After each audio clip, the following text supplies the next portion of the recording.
Hello மக்களே, welcome to யாமூஸ் kitchen. இன்றைக்கி நம்ம ஹெல்த்தியான தேங்காய் அண்ட் பேரிச்சம்பழம் வச்சு ஒரு ஜூஸ் தான் பண்ண போகிறோம். இது வந்து வயிறு புண்ணுக்கெலாம் ரொம்ப நல்லது. கண்டிப்பாக ட்ரை பண்ணி பாருங்கள்.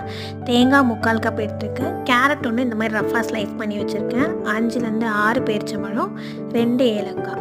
இப்போ ஜூஸ் பண்ணிடலாம். அது மிக்ஸி ஆர் ஜூஸரில் நம்ம அந்த 3/4 கப் தேங்காவை சேர்த்து 1/2 கப் தண்ணி விட்டு ஃபஸ்ட்டு பல்ஸ் பண்ணி எடுத்துக்கோங்க. பல்ஸ் பண்ண உடனே 1 கப் தண்ணி விட்டு நல்லா அரைச்சிக்கோங்க. மிக்சியில் பண்ணும்போது பார்த்து பண்ணுங்கள், ஏன்னா தண்ணி மேலே வந்துடக்கூடாது. ஜூஸர்னால் பிரச்சனை கிடையாது. இந்த தேங்காய் நல்லா அரைஞ்ச உடனே நம்ம மீதி இருக்க ஐட்டம் சேர்த்துடலாம். பேரிச்சம்பழம், ஏலக்காய், கேரட் சேர்த்து மறுபடியும் 1 கப் தண்ணி விட்டு நல்லா அரைச்சி எடுத்துக்கோங்க. மொத்தமாக எனக்கு வந்து 3லேருந்து 3.5 கப் தண்ணி வந்து தேவைப்பட்டுச்சு. அரைச்சி வச்சுருக்க இந்த ஜூஸை வந்து நம்ம ஒரு பாத்திரத்தில் மாற்றி 3 டீஸ்பூன் நாட்டு சர்க்கரை சேர்த்துக்கலாம். நாட்டு சர்க்கரை சேர்க்காமையும் குடிக்கலாம், பிரச்சனை இல்லை. கொஞ்சம் சுகர் இருந்தால் நல்லாயிருக்கும்னு நினைக்கிறவங்க இந்த நாட்டு சர்க்கரையை சேர்த்துக்கோங்க. கண்டிப்பாக ட்ரை பண்ணி பாருங்கள், சூப்பராக இருக்கும். இன்னொரு வீடியோவில் பார்க்கலாம். பாய்.